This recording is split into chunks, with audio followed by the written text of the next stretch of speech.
Hello students, ಎಲ್ರಿಗೂ ನಮಸ್ಕಾರ. ಇದು ನನ್ನ 10th ಸೆಷನ್. ಇದು ಕೂಡ ಫಸ್ಟ್ ಚಾಪ್ಟರ್ದು ಕಂಟಿನ್ಯೂಷನ್. ಇಲ್ಲಿ ಒಂದು 16 ಮಾರ್ಕ್ಸ್ಗೆ ಸಂಬಂಧಪಟ್ಟಂಥ ಒಂದು ಕ್ವಶನ್ ಆ್ಯಂಡ್ ಆನ್ಸರನ್ನು ನೋಡೋಣ. Satish owns a big house and its fair rental value is ₹40,000. Satish owns a big house ಅಂದರೆ ಇಲ್ಲಿ ನೋಡಿ, ಯೂಶ್ವಲ್ ಆಗಿ ಬೇರೆ ಸಮ್ಮಲ್ಲಾದರೆ 2 ಹೌಸ್ 3 ಹೌಸ್ 4 ಹೌಸ್ ಅಂತೆಲ್ಲ ಕೊಡ್ತಾ ಇದ್ರು ನೋಡಿ. ಇಲ್ಲಿ ಈ ಸಮ್ಮಲ್ಲಿ ಒಂದೇ ಮನೆ ಮಾತ್ರ, ದೊಡ್ಡ ಮನೆ, ಇದು ಬಿಗ್ ಹೌಸ್, ಅದನ್ನ ಡಿವೈಡ್ ಮಾಡಿರ್ತಾರೆ ನೋಡಿ. ಅದರ FRV ಅಂತಂದರೆ fee rental value is 40,000 and standard rent 45,000. 25% of the house is used for own profession. ನೋಡಿ, ಆ ದೊಡ್ಡ ಮನೆಯಲ್ಲಿ 25% ಭಾಗವನ್ನ ಓನ್ ಪ್ರೊಫೆಷನ್, ಓನ್ ಬಿಸ್ನೆಸ್ ಎರಡು ಒಂದೇ, ಓನ್ ಪ್ರೊಫೆಷನ್ ಯೂಸ್ ಮಾಡ್ತಾನೆ. ಹಾಗಾಗಿ ಇದು ಬಿಸ್ನೆಸ್ ಇನ್ಕಮ್ಗೆ ಹೋಗುತ್ತೆ, ಇಲ್ಲಿ ನಾವು ತಗೊಳ್ಳಿಕ್ಕಿಲ್ಲ. Next 25% for own residence. ನೋಡಿ, 25% ಅವನ ಸ್ವಂತ ಯೂಸ್ಗೆ ಇಟ್ಕೊಂಡಿದ್ದಾನೆ. ಆಗ ಇದು self occupied house. Self occupied ಹೌಸ್ಗೆ ಆನ್ಯುವಲ್ ವ್ಯಾಲ್ಯೂ ಡೈರೆಕ್ಟ್ ಆಗಿ ನಾವು ಇಲ್ಲ ಅಂತ ತಗೋಬೇಕು. ಆಮೇಲೆ ಸೆಲ್ಫ್ ಆಕ್ಯುಪೈಡ್ ಹೌಸ್ಗೆ ಇಂಟ್ರೆಸ್ಟ್ ಏನಾದರೆ ಸಮ್ಮಲ್ಲಿ ಕೊಟ್ಟಿದ್ರೆ ಆ ಇಂಟ್ರೆಸ್ಟ್ ಒಂದು ಮೈನಸ್ ಆಗಿ ತಗೋಬೇಕು. ನೆಕ್ಸ್ಟ್ ನೋಡಿ, ಆಲ್ರೆಡಿ 25 + 25 ಎಷ್ಟು 50% ಆಯಿತು, ಇನ್ನು 50% ಇದೆ. 30% ಲೆಟ್ ಔಟ್ ಫಾರ್ ಬಿಸ್ನೆಸ್. ನೋಡಿ, ಇದಕ್ಕೂ ಆ ಮೇಲ್ಗಡೆ ಓನ್ ಬಿಸ್ನೆಸ್ಗೂ ಸಂಬಂಧ ಏನೋ ಡಿಫರೆನ್ಸ್ ಅಂದರೆ, ನಾವು ನಮ್ಮ ಸ್ವಂತ ಮನೆಯಲ್ಲಿ ನಮ್ಮ ಸ್ವಂತ ಬಿಸ್ನೆಸ್ಸನ್ನು ಮಾಡಿದರೆ ಅದು ಬಿಸ್ನೆಸ್ ಇನ್ಕಮಿಗೆ ಹೋಗುತ್ತೆ. ಬಟ್ ನಾವು ಬೇರೆಯವರಿಗೆ ಬಾಡಿಗೆಗೆ ಕೊಟ್ಟ ನಂತರ ಅವರು ಬೇಕಾದರೆ, ಬಾಡಿಗೆದಾರರು ಬೇಕಿದ್ರೆ ಬಿಸ್ನೆಸ್ಸನ್ನು ಮಾಡ್ಕೋಬೋದು, ಅವರ ಬಿಸ್ನೆಸ್ಸನ್ನು. ಹಾಗಾಗಿ ಅದಕ್ಕೂ ನಮ್ಮ ಸ್ವಂತ ಬಿಸ್ನೆಸ್ಗೂ ಸಂಬಂಧ ಇಲ್ಲ. ಹಾಗಾಗಿ ಏನು ನಾವು ಬೇರೆಯವ್ರಿಗೆ ಏನು ಬಾಡಿಗೆ ಕೊಟ್ಟಿದ್ದೀವಲ್ಲ, ಅವ್ರು ಬಿಸ್ನೆಸ್ ಮಾಡ್ತಾ ಇರ್ತಾರಲ್ಲ, ಅದನ್ನು ನಾವು ಹೌಸ್ ಪ್ರಾಪರ್ಟಿಗೆ ತಗೋಬೇಕು.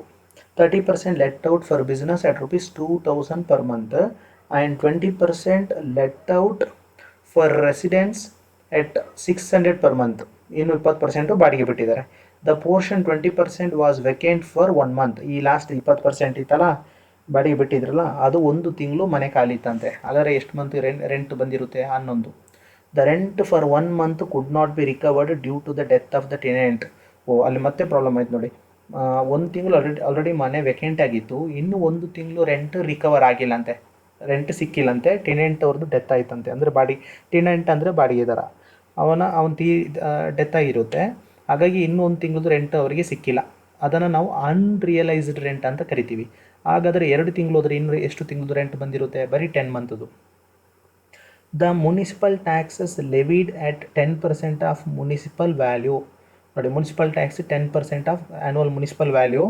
Municipal value amounted to ₹4,000. The municipal taxes levied at 10% of municipal value amounted to ₹4,800. ಇಲ್ಲಿ ನೋಡಿ, ಈ 4,800 ಅನ್ನೋದು ಇದು ಮುನಿಸಿಪಲ್ ಟ್ಯಾಕ್ಸ್, ಇದು ಮುನಿಸಿಪಲ್ ವ್ಯಾಲ್ಯೂ ಅಲ್ಲ, ಇದು ಮುನಿಸಿಪಲ್ ಟ್ಯಾಕ್ಸ್. ಬಟ್ ಈ 4,800 ಹೇಗೆ ಬಂತು ಅಂದರೆ, ಮುನಿಸಿಪಲ್ ಟ್ಯಾಕ್ಸ್ ಮುನಿಸಿಪಲ್ ವ್ಯಾಲ್ಯೂದು 10% ಅಂತೆ. 10% 4,800 ಆದರೆ ನಮಗೆ 100% ಎಷ್ಟು? 1 0 ಆ್ಯಡ್ ಮಾಡಿ ಅಷ್ಟೇ.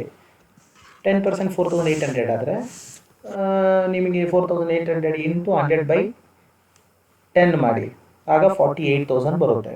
48,000 ಅದು municipal value. And Satish base 50% of the same. ನೋಡಿ, ₹4,800 ಏನು ಮುನಿಸಿಪಲ್ ಟ್ಯಾಕ್ಸ್, ಅದರಲ್ಲಿ ಓನರ್ ಇದ್ದಾನಲ್ಲ ಸತೀಶ್, ಅವನು 50% ಇವನು ಕಟ್ತಾನೆ, ಓನರ್ ಕಟ್ಟಿರ್ತಾನೆ. ಇನ್ನರ್ಧ ಯಾರು ಕಟ್ತಾರೆ? ಬಾಡಿಗೆ ಅವರು ಕಟ್ತಾರೆ.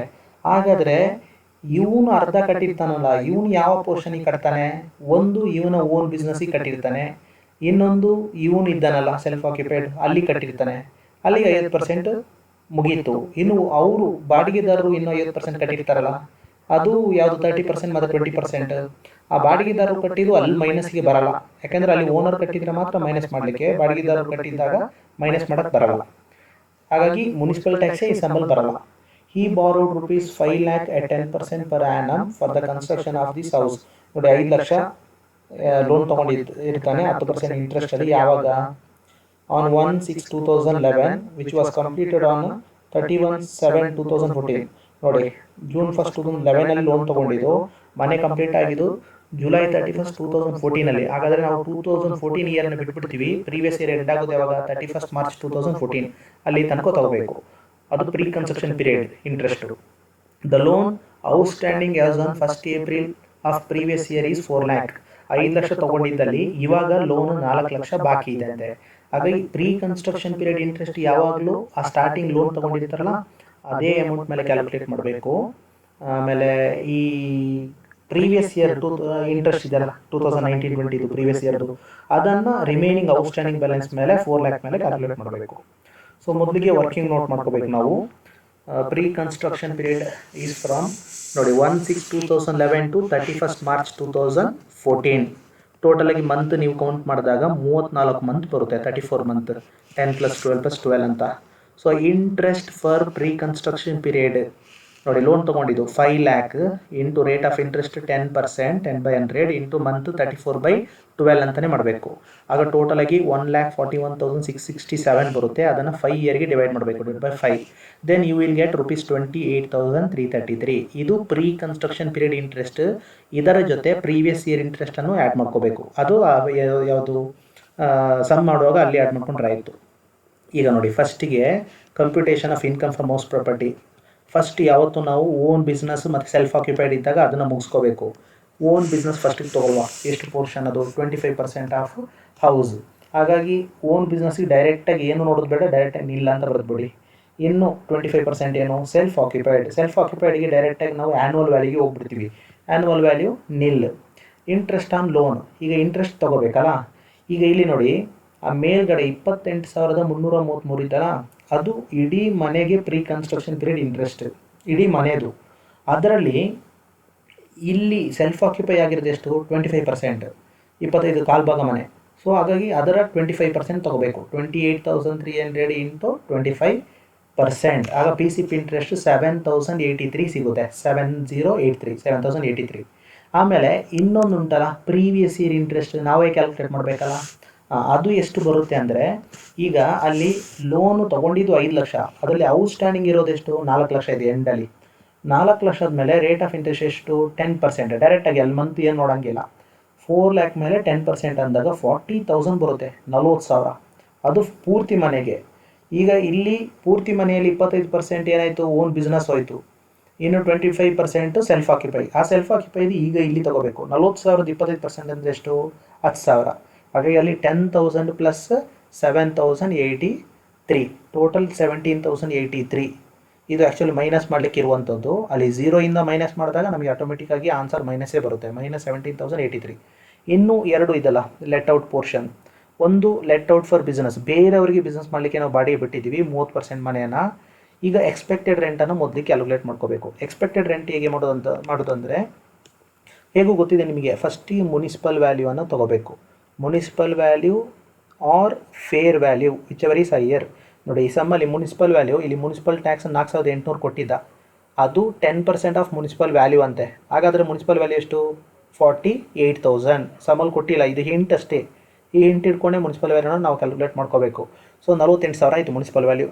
Municipal value 48,000. Fair rental value ಎಷ್ಟು? 40,000. ಯಾವುದು ಎಷ್ಟು? 48,000.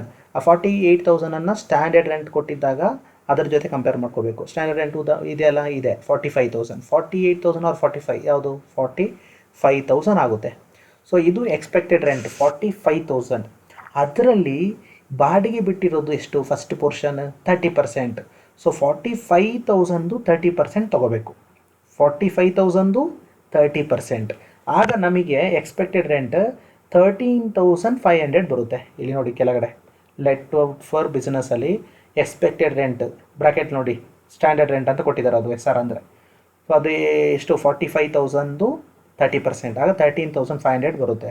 ಈಗ ಆ್ಯಕ್ಚುಯಲ್ ರೆಂಟ್ ರಿಸೀವ್ಡ್, ಆ 30% ಮನೆಯನ್ನು ಬಾಡಿಗೆ ಬಿಟ್ಟಿದ್ರಲ್ಲ, ಎಷ್ಟಕ್ಕೆ? 2,000 ರುಪೀಸಿಗೆ. ಹಾಗಾಗಿ 2,000 ಪರ್ ಮಂತ್. 2,000 ಇಂಟು 12 ಅಂದರೆ ಎಷ್ಟು? 24,000. ಅಲ್ಲಿದಲ್ಲ 24,000. ಇದರಲ್ಲಿ ಯಾವುದೋ ಎಷ್ಟು? 13,500 or 24,000 is your gross annual value. From gross annual value usually one item will be deducted, so less municipal tax paid. ಈಗ ಇಲ್ಲಿ ಏನಾಗಿದೆ ಅಂದರೆ, ಆ ಓನರ್ 50% ಪೇ ಮಾಡಿರ್ತಾನೆ, ಇನ್ನು 50% ಬಾಡಿಗೆದಾರರು ಪೇ ಮಾಡಿರ್ತಾರೆ. ಓನರ್ ಪೇ ಮಾಡಿರೋದು ಆ ಮೇಲ್ಗಡೆ ಓನ್ ಬಿಸ್ನೆಸ್ ಮತ್ತು ಸೆಲ್ಫ್ ಆಕ್ಯುಪೈಗೆ ಮುಗಿದೋಯ್ತು. ಇನ್ನು ಬಾಡಿಗೆದಾರರು ಪೇ ಮಾಡಿರೋದು ಇಲ್ಲಿ ಕೆಳಗಡೆ ಬರುತ್ತೆ. ಬಟ್ ಬಾಡಿಗೆ ಕೆಳಗಡೆ ಲೆಟ್ ಔಟ್ ಹೌಸಿಗೆ ಓನರ್ ಪೇ ಮಾಡಿದರೆ ಮಾತ್ರ ಮೈನಸ್ ಮಾಡಲಿಕ್ಕೆ, ಬಾಡಿಗೆದಾರರು ಪೇ ಮಾಡಿದರೆ ಮೈನಸ್ ಮಾಡಲಿಕ್ಕಿಲ್ಲ. ಇಲ್ಲಿ ಬಾಡಿಗೆದಾರರು ಪೇ ಮಾಡಿರೋದು, ಹಾಗಾಗಿ ಮೈನಸ್ ಇಲ್ಲ. So 24,000 annual value. Then from annual value less deduction under section 24, 2 item. One is standard deduction at 30% on annual value. ಅಲ್ಲಿ 24,000 ಇದಲ್ಲ, ಅದರ ಮೇಲೆ 30%, 7,200 ಬರುತ್ತೆ. ಮತ್ತೊಂದು ಇಂಟ್ರೆಸ್ಟ್ ಆನ್ ಲೋನ್ ತೊಗೋಬೇಕು.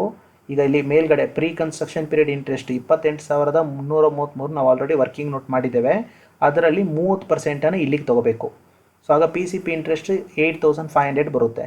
ಆಮೇಲೆ ಕರೆಂಟ್ ಇಯರ್ ಅದು ಅದೇ 2019-20 ಪ್ರೀವಿಯಸ್ ಇಯರ್ ಇಂಟ್ರೆಸ್ಟ್ ಅದು ಅದನ್ನ ಆಲ್ರೆಡಿ ಆಗ ಕ್ಯಾಲ್ಕುಲೇಟ್ ಮಾಡಿದ್ದು ನಾವು. 4 lakh ಮೇಲೆ 10%, 40,000 ಬಂತು. 40,000 ಮೇಲೆ ಈಗ 30%, 40,000 ಇಂಟು 30% ಅಂದರೆ 12,000 ಬರುತ್ತೆ. ಆಗ 12,000 ಪ್ಲಸ್ PCP 8,500, ಟೋಟಲ್ ಇಂಟ್ರೆಸ್ಟ್ ಎಷ್ಟಾಯಿತು? 20,500. ಅದೆರಡನ್ನು ಪ್ಲಸ್ ಮಾಡಿದಾಗ 27,700. ಅದನ್ನು ಮೇಲೆ 24,000 ಮೈನಸ್ ಮಾಡಿದಾಗ ಆನ್ಸರ್ -3,700 ಆಗುತ್ತೆ. ಇನ್ನು ಎಷ್ಟು ಪೋರ್ಷನ್ ಇದೆ ಬಾಕಿ? 20% ಇದೆ. Let out for residence 20%. So ಇಲ್ಲಿ ಸಹ ಹಾಗೇನೆ ಎಕ್ಸ್ಪೆಕ್ಟೆಡ್ ರೆಂಟ್ ಆಲ್ರೆಡಿ ನಾವು ಆವಾಗ ಕ್ಯಾಲ್ಕುಲೇಟ್ ಮಾಡಿದ್ದು ನೋಡಿ. Municipal value 48,000 or fair value 40,000, ಯಾವುದೋ ಎಷ್ಟು 48,000.